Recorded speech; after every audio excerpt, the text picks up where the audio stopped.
Bab 888 penyiksaan kejam dimulai. Devan dengan cepat berkata pada Julia, "Kamu bilang, aku sudah mati." Julia jelas tidak memiliki kapasitas otak yang cukup untuk mengerti. "Ya, tapi kamu belum mati sekarang, tapi kamu akan segera mati. Tapi jangan takut, aku akan menyelamatkanmu." Setelah Devan selesai berbicara, dia meletakkan tangannya di alis Julia untuk membuat titik. Lindungi ingatannya dengan energi magis. Lalu, dia keluar dari gelembung waktu. Waktu mulai berjalan. Pergilah ke neraka. Hakim memaksa Julia masuk ke dalam tangki air. "Devan, selamatkan aku," teriak Julia. Tapi dia melihat sekeliling dan tidak melihat kehadiran Devan. Mungkinkah itu hanya halusinasi? Bahkan jika Devan benar-benar ada di sini, bagaimana dia bisa menyelamatkan wanita jahat dan tidak bermoral ini? Tutupnya dipasang. Bai Lingjiao dengan panik menamparkan tong itu. Sayangnya, kekuatannya terhalang dan dia tidak dapat mengguncang tong tersebut sama sekali. Tak lama kemudian, cairan amis itu dituangkan ke dalam mulut dan hidungnya. Dia terbatuk keras dan terminum lebih banyak cairan. Dia berjuang selama beberapa menit. Julia akhirnya berhenti meronta. Seluruh orang mengambang di tangki air, seperti patung yang tenggelam ke dalam air. Devan menyaksikan adegan ini tanpa daya. Dia ingin menghentikannya. Sayangnya tidak masuk akal jika dia menghentikannya sekarang. Kecuali jika Yuchi membawanya dari ruang dan waktu lampau ke masa kini. Tapi jika itu dilakukan, akan ada dua Julia di dunia ini. Begitu keduanya bertemu, salah satunya akan runtuh. Benar-benar terhapus. Meskipun Devan punya cara untuk mencegah mereka berdua bertemu selamanya. Namun menurut Yuchi, sekalipun dia menempatkan keduanya di belahan kosmik yang berbeda, masih akan ada keterikatan magis di antara keduanya. Karena keduanya adalah orang yang sama, akan berdampak satu sama lain. Kilas balik adalah salah satu hukum yang menentang surga. Keberadaannya telah mempengaruhi keseimbangan kosmik. Oleh karena itu, ada banyak sekali batasannya, seperti hanya bisa membawa orang dari masa lalu yang sudah mati. Kalau tidak, akan menimbulkan efek yang luar biasa. Inilah alasan mengapa Yuchi tidak bisa membangkitkan malaikat maut putih seperti dia membangkitkan keluarga penguasa planet Mayang. Untuk mencegah Devan bersedih, Yuchi berinisiatif menutup gelembung ruang waktu, memutuskan sepenuhnya masa lalu dan masa kini.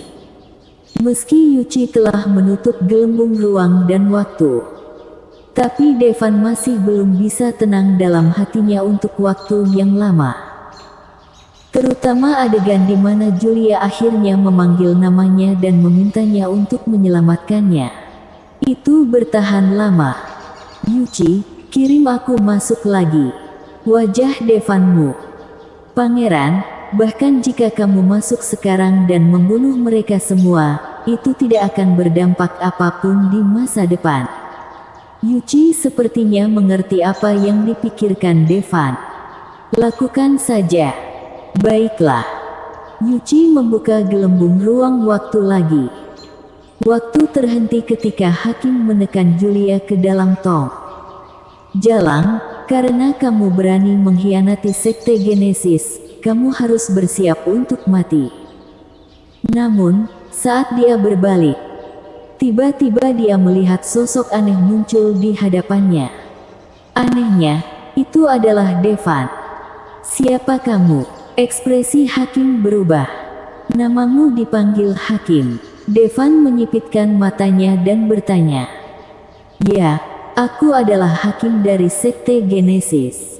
Meskipun penampilan Devan sangat aneh, hakim wanita itu sangat berani dan tidak menganggap Devan terlalu serius. Kalau begitu, apakah kamu pernah melihat neraka tingkat 18? Sudut mulut Devan terangkat membentuk busur. Nak, siapa kamu? Jangan bertingkah bodoh di sini. Wajah hakim wanita itu tenggelam, dan dia akan menyerang Devan. Namun, ketika dia memukul mulut Devan dengan telapak tangannya, tubuh Devan tidak bergerak sama sekali. Sebaliknya, tubuhnya terdorong ke belakang. Dia hendak berbicara, tapi Devan mendatanginya dalam sekejap daerah lehernya. Hakim wanita akhirnya tahu bahwa dia tertendang sampai ke lempengan besi. Tidak, jangan bunuh aku. Selama kamu tidak membunuhku, aku bisa menjadi wanitamu. Aku sangat cantik. Hakim wanita melepas topeng di wajahnya, memperlihatkan wajah yang cantik. Meskipun demikian, kecantikan hakim wanita ini benar-benar tidak ada bandingannya dengan wanita cantik di sekitar Devan. Tapi ia juga dianggap memiliki postur tubuh yang bagus. Setidaknya lebih dari 8,5 poin. Dengar, aku tidak berbohong padamu, aku sangat cantik. Selama kamu tidak membunuhku, aku akan menjadi milikmu. Hakim wanita itu berkata dengan memelas. Aku tidak akan membunuhmu, kata Devan. Hakim wanita sangat gembira. Benar saja, tidak ada pria yang bisa menolak kecantikannya. Dia segera mendekatkan wajahnya ke arahnya. Namun tak lama kemudian, terdengar jeritan kesakitan. Sejumlah besar darah mengalir dari mulutnya. Devan menggigit. Dia menggigit kepala ular hakim wanita itu. Hakim wanita itu menangis karena kesakitan. Tapi, ini baru permulaan. Meskipun Devan tahu bahwa tindakannya tidak akan berdampak apapun di masa depan. Tapi dia masih ingin hakim sekte Genesis yang melakukan kejahatan ini merasakan apa artinya sakit. Devan meraih tangan hakim wanita, dan segera menggunakan energi magis untuk memotong jari-jarinya satu persatu. Ah, iblis, kamu adalah iblis. Tubuh halus hakim wanita itu gemetar kesakitan dan seluruh tubuhnya berkeringat. Setelah memotong 10 jari hakim wanita, Devan mengangkatnya dan menekannya ke dinding. Banyak paku tumbuh di dinding. Plak-plak-plak. Paku-paku itu menembus langsung ke punggung hakim wanita dan keluar dari bagian depan tubuhnya. Ah, bunuh aku, bunuh aku. Hakim wanita itu belum pernah mengalami penyiksaan seperti itu. Di masa lalu, selalu dia menyiksa orang lain. Saat ini, dia hanya ingin cepat mati. Sudah kubilang, kamu tidak akan mati sebelum kamu mengalami 18 siksaan neraka, kata Devan. Kemudian, hakim wanita merasakan suhu panas datang dari punggungnya. Pada titik tertentu, dinding di punggungnya menjadi merah. Ah! Terdengar semburan suara daging yang sedang dipanggang. Jeritan itu tidak ada habisnya. Haha, para iblis ini akhirnya menerima balasannya. Mereka yang telah ditangkap oleh sekte Genesis melampiaskan kebencian mereka satu persatu. Setiap siksaan ini dapat membuat seseorang mati dengan sangat parah sehingga dia tidak akan pernah mati lagi. Tapi entah kenapa, hakim wanita ini tidak bisa mati. Tentu saja dia tidak tahu bahwa Devan telah menggunakan energi aturan. Dia tidak bisa mati sampai dia menanggung 18 siksaan.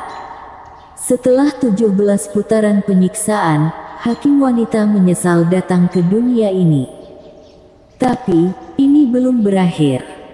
Ada satu siksaan terakhir yang menunggunya. Gergaji neraka. Tubuh hakim wanita tiba-tiba terbalik. Sebuah gergaji muncul di atas. Kemudian, dari tengah tubuhnya, gergaji itu bergerak. Ah! Hakim wanita sekali lagi mengeluarkan jeritan yang menyedihkan. Bahkan mereka yang ditangkap oleh sekte Genesis sangat ketakutan hingga mereka gemetar saat melihat pemandangan ini. Jika mereka harus menanggung siksaan ini, mereka lebih baik segera mati. Bersambung.